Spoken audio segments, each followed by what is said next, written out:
I've started probably 9 fasts in my life. Finished 1, maybe. And I'm not talking about some 3-day spiritual marathon. I'm talking about skipping lunch. I was bad at this. Really bad. And for a long time, I thought the problem was me. Turns out, it wasn't. The problem was that nobody actually told me what fasting really is. Not my pastor, not the books I read, not the videos I watched. So everything I thought I knew about fasting was wrong. And this video is everything I wish someone had explained to me before I failed 9 times. But before we get into the actual how-to, there's something you need to understand first. Most fasting videos skip this part entirely. And if you miss it, none of the rest works. So let's go. Fasting is one of the oldest spiritual practices in human history. Every major religion has some form of it. Islam has Ramadan, Judaism has Yom Kippur, Buddhism has its fasting monks, and Christianity, going all the way back to Moses, David, Elijah, and Jesus himself, has always fasted. But here's what nobody told me.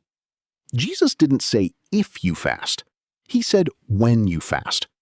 Matthew chapter 6, verse 16, he just assumed his followers would fast. Not as an option, as a way of life. So the question isn't whether you should fast.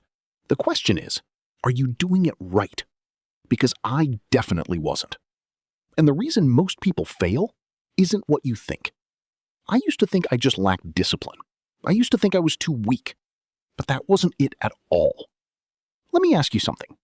Have you ever started a fast, felt incredible for the first few hours, and then by hour 3, your hands are shaking, your head is pounding, and you're Googling whether one cracker breaks a fast? That feeling has a name. And once you understand what's actually happening inside your body during a fast, you will never struggle the same way again. I'll explain why in a minute. Because before we talk about the body, we need to talk about the mind. The first thing I figured out was this. You need to know why you are fasting before you start. This sounds obvious. It isn't. I used to fast because I heard it was good for me, or because my pastor mentioned it on Sunday and I felt guilty, or because I watched a YouTube video and got motivated for 20 minutes. And I started with zero clarity about what I was actually doing. So when the hunger hit, and it always hit, I had nothing to hold on to. The hunger became the loudest voice in the room, and it won, every single time.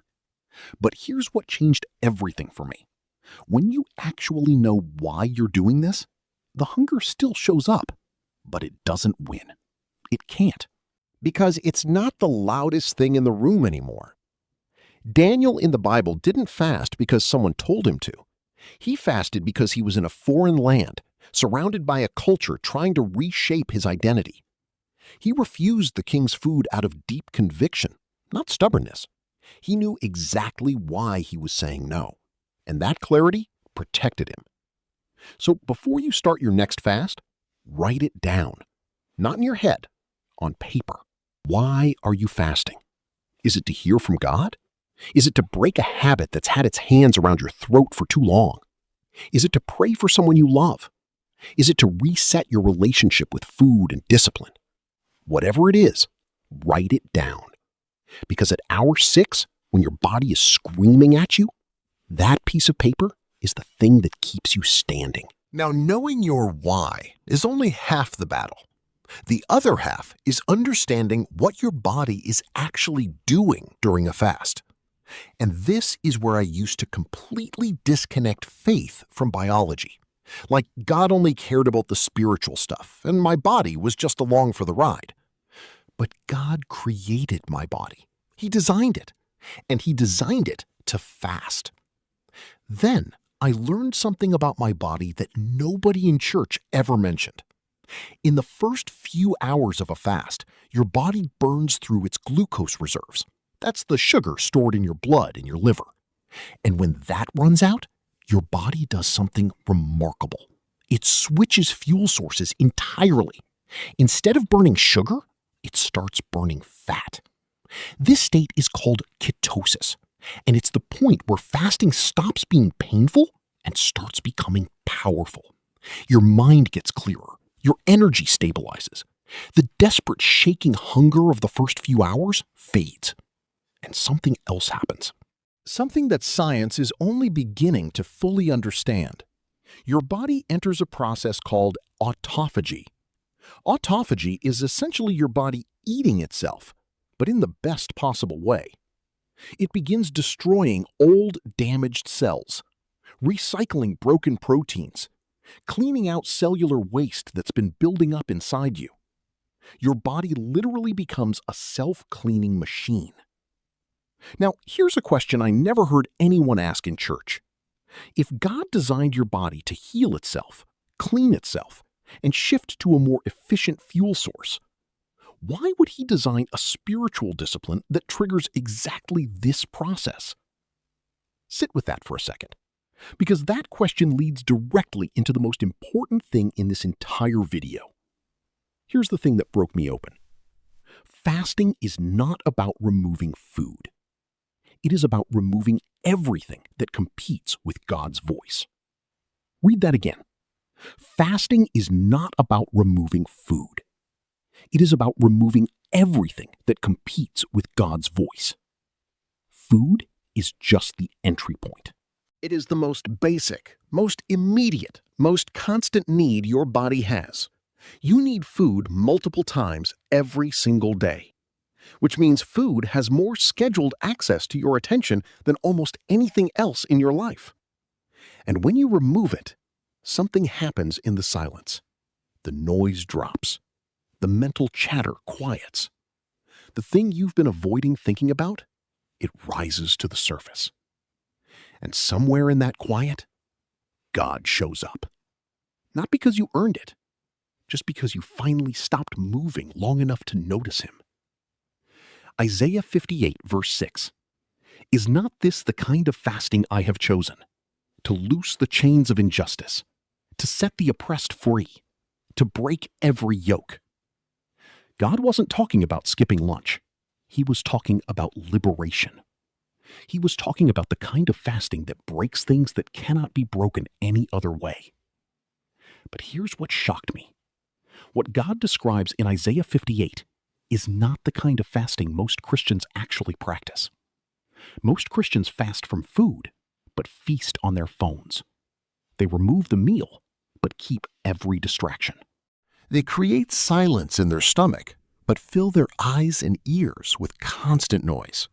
And then they wonder why their fast feels empty, why they finish the day hungry and spiritually completely untouched. This was me. I used to skip lunch and spend the whole time scrolling Instagram.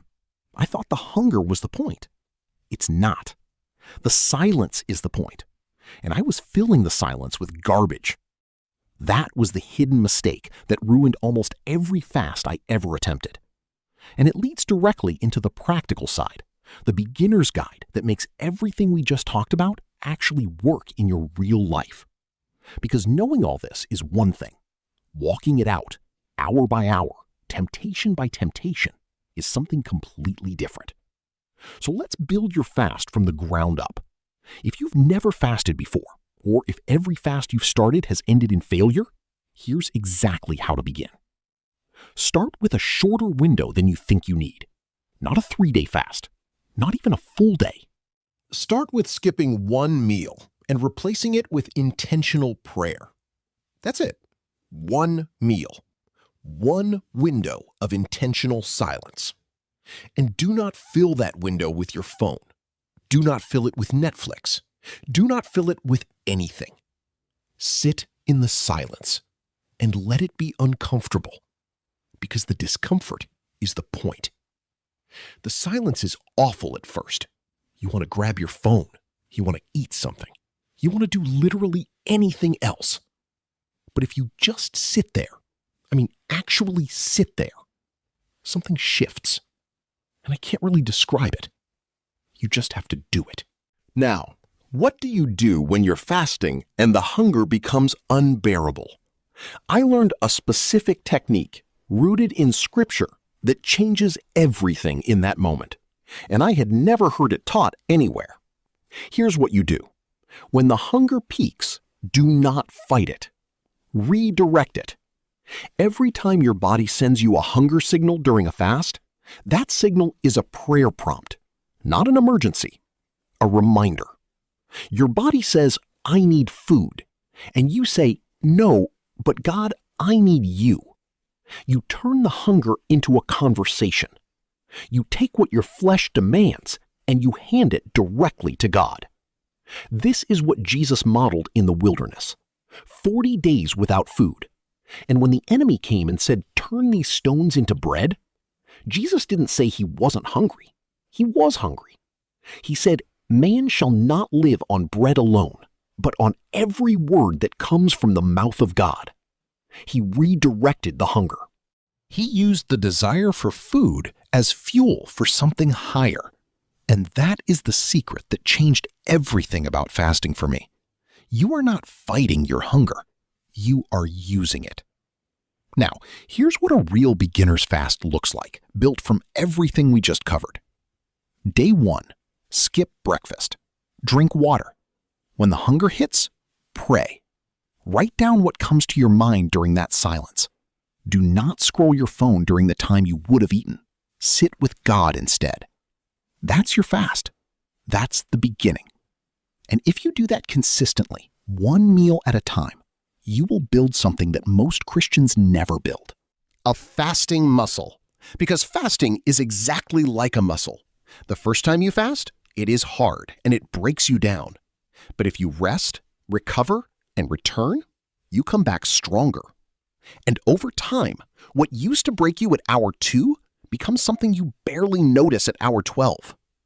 But here's the question I want to leave you with. Because we've covered the body, the mind, the spirit, and the practical steps. But there is one more thing.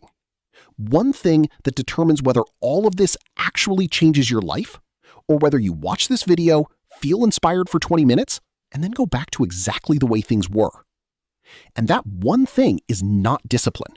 It is not willpower. It is not a better fasting schedule.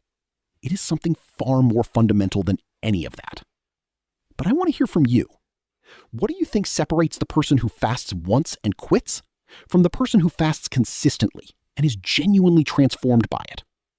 Drop your answer in the comments, because I read every single one.